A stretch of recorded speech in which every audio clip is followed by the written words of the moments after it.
Hi my dear students, welcome back to your online English class. In the previous class, I was completed the lesson Unity is Strength. ಅಂದರೆ ಒಗ್ಗಟ್ಟಿನಲ್ಲಿ ಬಲವಿದೆ ಆ ಸ್ಟೋರಿನ ನೀವು ಲೆಸನ್ನ ತಿಳ್ಕೊಂಡಿದ್ರಿ ಅಲ್ವಾ. And I also completed the activities in this lesson. ಈ ಲೆಸನಲ್ಲಿ ಯಾವುದು unity strength ಲೆಸನಲ್ಲಿ ಆ್ಯಕ್ಟಿವಿಟೀಸ್ನ ಕೂಡ ನಾನು complete ಮಾಡಿದ್ದೆ ಅಲ್ವಾ. ಸೊ ನಾವು I give a notes for this lesson. So you have to write in your class work notebook. Okay, ನಿಮ್ಮ class work ಬುಕ್ಕಲ್ಲಿ ಇದನ್ನು ನೀವು ಕಾಪಿ ಮಾಡಬೇಕು. Okay, lesson unity is strength. First main words meaning. First one, search. Search means to find something. Okay, search means to find something. Second one, scatter. Scatter means thrown in many directions. Scatter means thrown in many directions. Next, third one, beneath. Beneath means under anta. Okay, beneath andre under. Fourth one, flutter. Flutter means flap the wings. Flutter means flap the wings. Fifth one, strength. Strength means strong anta. Strength means strong. Next, sixth one, approaching. Approaching means coming nearer.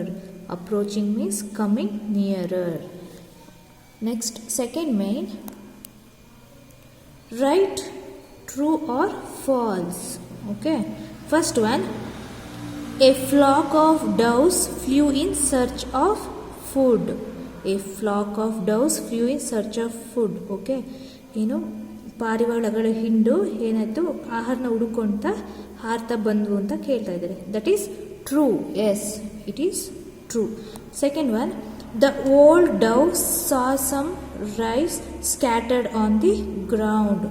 ತುಂಬ age ಆಗಿರೋಂತಹ ಪಾರಿವಾಳ ಅಲ್ಲಿ ನೆಲದ ಮೇಲೆ ಚೆಲ್ಲಿರೋಂತಹ ರೈಸ್ನ ನೋಡ್ತು ಅಂತ ಹೇಳ್ತಾರೆ. That is false. ಯಾಕೆ ಫಾಲ್ಸ್ ಅಂದರೆ ಅದು ಯಂಗೆಸ್ಟ್ ಡವ್ ಅಲ್ವಾ ನೋಡಿದ್ದು ಮರದ ಕೆಳಗಡೆ ಚೆಲ್ಲಿರೋಂತಹ ರೈಸ್ನ, ಹಾಗಾಗಿ ಓಲ್ಡ್ ಡವ್ ಅಲ್ಲ, ಅದು ಯಂಗ್ ಡವ್ ಅಲ್ಲ. So that is false. Next third one, the flock was caught in the net. ಆ ಹಿಂಡು ಯಾವುದು, ಪಾರಿವಾಳಗಳ ಹಿಂಡು ಆ ನೆಟ್ಟಲ್ಲಿ ಸಿಗಾಕೊಂಡ್ವು ಅಂತ ಹೇಳಿದೆ. That is true. Next fourth one, the old dove had an idea. Old ಡವ್ಗೆ ಒಂದು ಐಡಿಯಾ ಬಂತಂದೆ, ಒಂದು ಯೋಚನೆ. No, that is false. ಯಾರು ಅಂದರೆ ಕಿಂಗ್ ಡವ್ಗಲ್ವಾ ಒಂದು ಐಡಿಯಾ ಬಂದಿತ್ತು. So it is false. Next fifth one, the mouse alone tried to free the doves. Mouse ಒಂದೇ ಇಲ್ಲಿ ಒಂದೇ ಒಂದು ಏನು ಮಾಡ್ತು, ಆ ಡವ್ಸ್ನ ಸೇವ್ ಮಾಡ್ತು ಅಂತ, ಫ್ರೀ ಮಾಡ್ತು ಅಂತ ಹೇಳ್ತೇವೆ. That is falls. ಓಕೆ, ಎಲ್ಲ ಇಲಿಗಳು ಸೇರಿ ಅಲ್ವಾ ಡವ್ಸ್ನ ಕಾಪಾಡಿದ್ದು. So this is false. Next third main, answer the following questions. First one, why did the flock of doves fly to a far away place? Okay, the answer is the flock of doves flew in search of food to a faraway place. Okay, the flock of doves flew in search of food to a faraway place. Next, second one, where did the flock land? Where did the flock land? The answer is the flock landed on the ground beneath a big banyan tree. The flock landed on the ground beneath a big banyan tree. Next, third one, where did the youngest dove see some rice? Where did the youngest dove see some rice? Answer is the youngest dove saw some rice beneath the tree. The youngest dove saw some rice beneath the tree. Next, fourth one, what happened while the doves were eating? What happened while the doves were eating? ಅಕ್ಕಿನ ರೈಸ್ನ ಅದು ತಿಂತಾ ಇದ್ವಲ್ಲ ಎಲ್ಲ, ಆಗ ಏನಾಯಿತು ಅಂತ ಕೇಳ್ತಾ ಇದ್ದಾರೆ. The answer is while all the doves were eating suddenly a net fell over them and then they were They were all trapped by hunter. While all the doves were eating, suddenly a net fell over them and they were all trapped by hunter. Next, fifth one.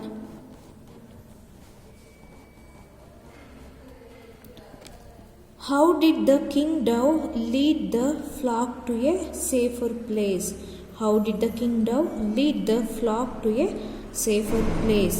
The answer is the king dove asked all the doves to pick up a portion of the net and then he asked them to fly together. They flew together to a safer place. The king dove asked all the doves to pick up a portion of the net and then he asked them to fly together. They flew together. Sorry, this is they, okay, T-H-E-Y. They flew together to a safer place. Next, sixth one. Finally, who freed them? How? Final ಆಗಿ ಆ ಫ್ಲಾಕ್ of ಡವ್ಸ್ನ ಯಾರು free ಮಾಡಿದ್ದು ಹೇಗೆ ಅಂತ ಕೇಳ್ತಾ ಇದ್ದಾರೆ. The answer is finally the mice freed them.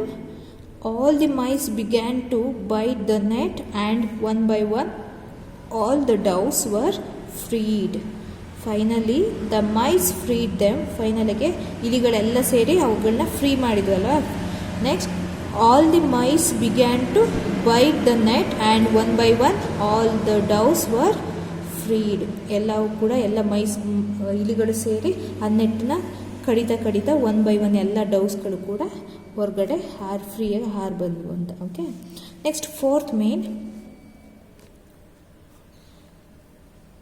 Who said these words and to whom?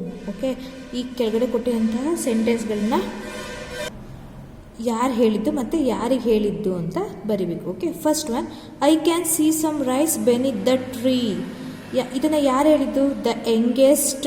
The answer is the youngest dove said these words. Okay, youngest dove ಅಲ್ವಾ, ನಾನು ಆ ಮರದ ಕೆಳಗಡೆ ರೈಸ್ನ ನೋಡಿದೆ ಅಂತ ಹೇಳಿದ್ದು. ಯಾರಿಗೆ ಹೇಳಿದ್ದು?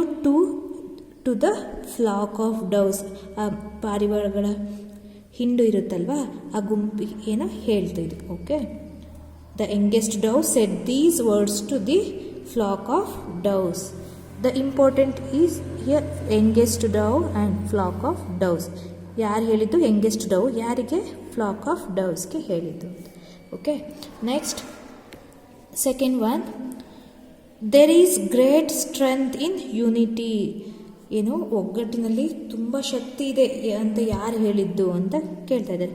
Answer is the king dove said these words to flock of doves. King dove ಅಲ್ವಾ ಹೇಳಿದ್ದು ಯೂನಿಟಿ, ಒಗ್ಗಟ್ಟಿನಲ್ಲಿ ಬಲ ಇದೆ ಅಂತ.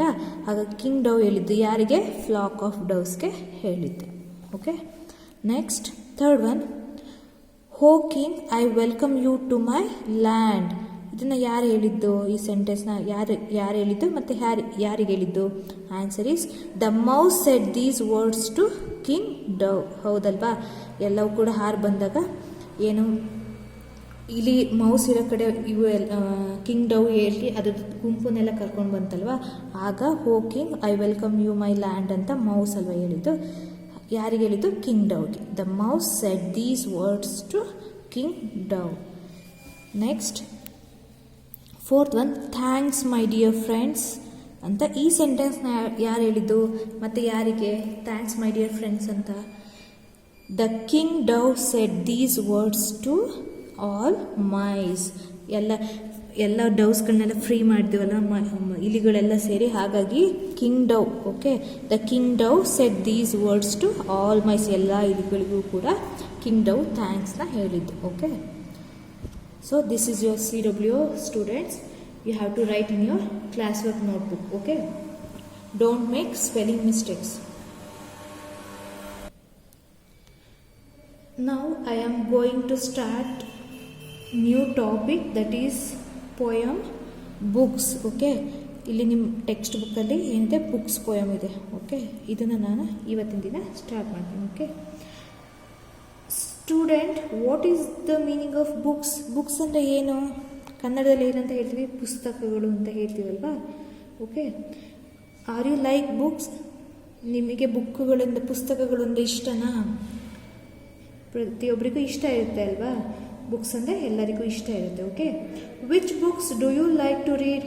ನಿಮಗೆ ಯಾವ ಬುಕ್ಸ್ ಓದಬೇಕು ಅಂತ ನೀವು ಇಷ್ಟಪಡ್ತೀರಾ? ಯಾವ ಬುಕ್ಸ್, ಯಾವ ಟೈಪ್ ಆಫ್ ಬುಕ್ಸ್ ಓದೋದಕ್ಕೆ ಇಷ್ಟಪಡ್ತೀರಾ? ಅಂದರೆ ಸ್ಟೋರಿ ಬುಕ್ಸ್ ಆಗಿರ್ಬೋದು, ಕಾದಂಬರಿಗಳಾಗಿರ್ಬೋದು ಅಲ್ವಾ, ಆ ಥರ ಬೇರೆ ಬೇರೆ ಥರ ಬುಕ್ಸ್ಗಳೆಲ್ಲ ಇರ್ತಾವಲ್ವ. ಹಾಗಾಗಿ ಆ ಥರ ನಿಮಗೆ ಯಾವ ಬುಕ್ ಇಷ್ಟ? I think you are all like to read the story books. ಹೌದಲ್ವಾ, ನಿಮಗೆ ಸ್ಟೋರಿ ಬುಕ್ಸ್ ಓದೋದು ಅಂದರೆ ತುಂಬ ಇಷ್ಟ ಇರುತ್ತೆ. ಆಮೇಲೆ ಮತ್ತೆ ಸ್ಟೋರೀಸ್ ಕೇಳೋದಕ್ಕೂ ಕೂಡ ನಿಮಗೆ ತುಂಬ ಇಷ್ಟ ಇರುತ್ತಲ್ವಾ. ಕಥೆನಲ್ಲೆಲ್ಲ ಯಾರು ಹೇಳ್ತಾರೆ, ಏನಾಗುತ್ತೆ ಅಂತ ಕ್ಯೂರಿಯಾಸಿಟಿ ಇರುತ್ತೆ ಒಂದು ಬುಕ್ಸ್ ಓದಬೇಕಾದ್ರೆ ಅಲ್ವಾ. ಹಾಗಾಗಿ ನಿಮಗೆ ಸ್ಟೋರಿ ಬುಕ್ಸ್ ಇಷ್ಟ ಅಂತ ಅಂದ್ಕೊಳ್ತೀನಿ ನಾನು. Okay, here some pictures are there, no?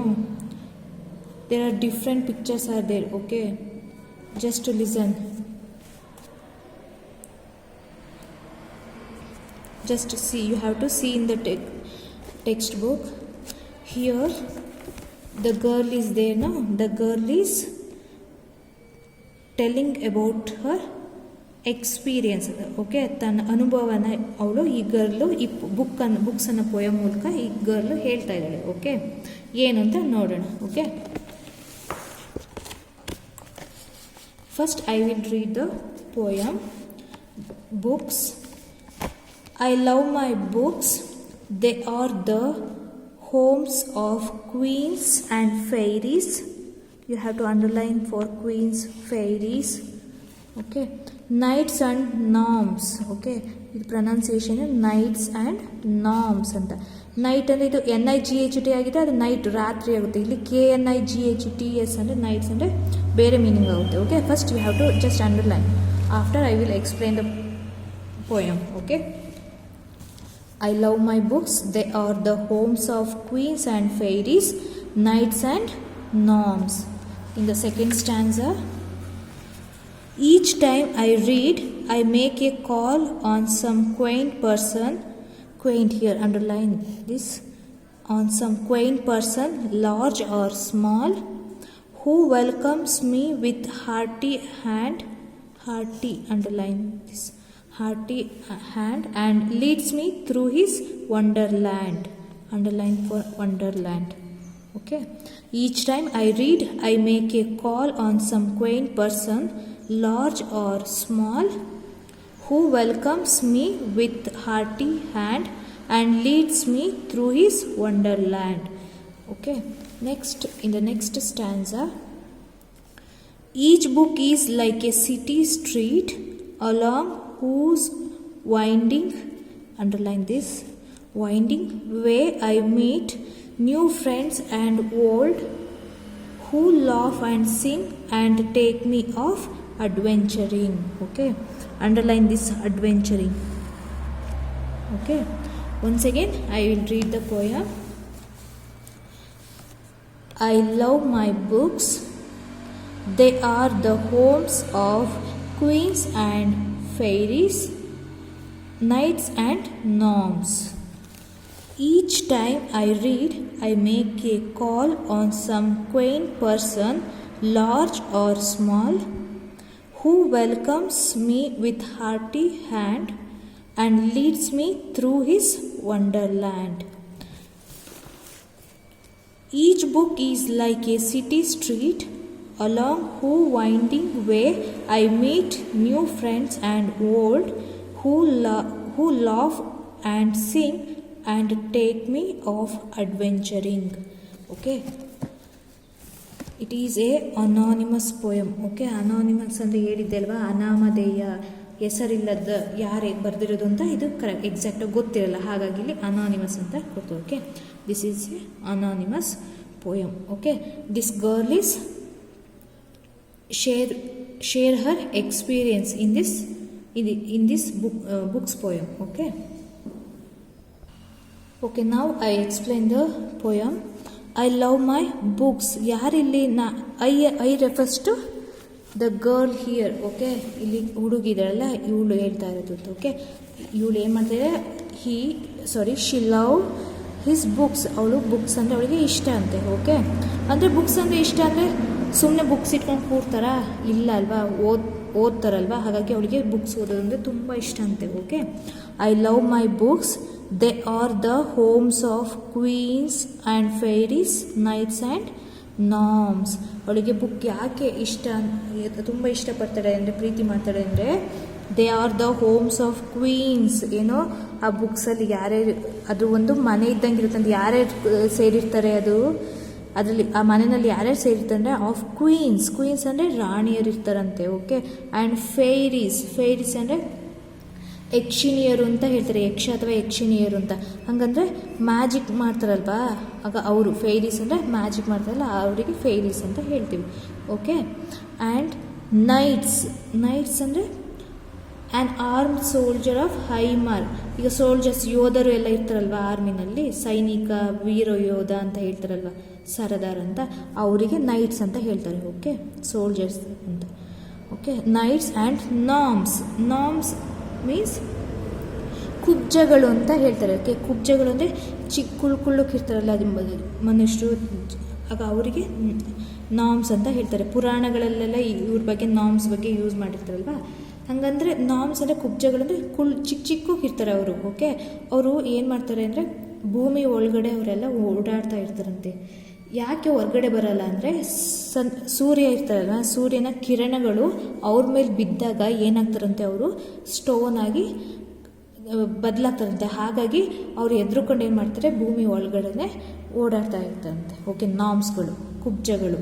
Okay, ಈ ಪುರಾಣಗಳ ಪ್ರಕಾರ ಆ ಥರ ಹೇಳ್ತಾರೆ. ನಾಮ್ಸ್ ಅಂದರೆ ಏನೋ ಆ ಥರ ಕುಳ್ಳಕ್ಕಿರ್ತಾರೆ, ಮತ್ತು ಅವರು ಭೂಮಿ ಒಳಗಡೆ ಓಡಾಡ್ತಾ ಇರ್ತಾರೆ. ಯಾಕೆ ಅಂದರೆ ಸೂರ್ಯನ ಕಿರಣ ಇವ್ರ ಮೇಲೆ ಬಿದ್ದರೆ ಅವರು ಕಲ್ಲಾಗಿ ಸ್ಟೋನ್ ಆಗಿ ಚೇಂಜ್ ಆಗ್ತಾರೆ ಅಂತ ಅಂದ್ಕೊಂಡು ಅವ್ರು ಒಳಗಡೆ ಓಡಾಡ್ತಾರೆ.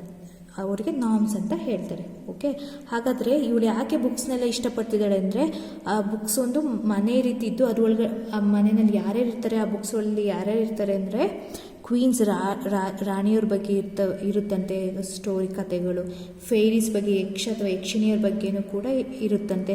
ಮತ್ತು ನೈಟ್ಸ್, ಯೋಧರ ಬಗ್ಗೆನೂ ಇರುತ್ತಂತೆ. ಮತ್ತು ನಾಮ್ಸ್, ಕುಬ್ಜಗಳ ಬಗ್ಗೆನೂ ಕೂಡ ಆ ಬುಕ್ಸಲ್ಲೆಲ್ಲ ಇರುತ್ತಂತೆ. ಓಕೆ, ಸ್ಟೋರೀಸ್ ಇರ್ತವಂತೆ. ಹಾಗಾಗಿ ಈ ಗರ್ಲ್ ಬುಕ್ನ ತುಂಬ ಇಷ್ಟಪಡ್ತಿರ್ತಾಳಂತೆ. Okay, now I stop here students. Okay, ನಾನು ಇಲ್ಲಿಗೆ ಸ್ಟಾಪ್ ಮಾಡ್ತೀನಿ. ನೆಕ್ಸ್ಟ್ ಕ್ಲಾಸಲ್ಲಿ ಕಂಟಿನ್ಯೂ ಮಾಡ್ತೀನಿ ಇನ್ 2 stanzas. Okay, today's homework, you have to write this poem 1 time. Okay, ಈ poemನ 1 time ನೀವು ಬರೀರಿ. Okay, see you in the next class. Thank you.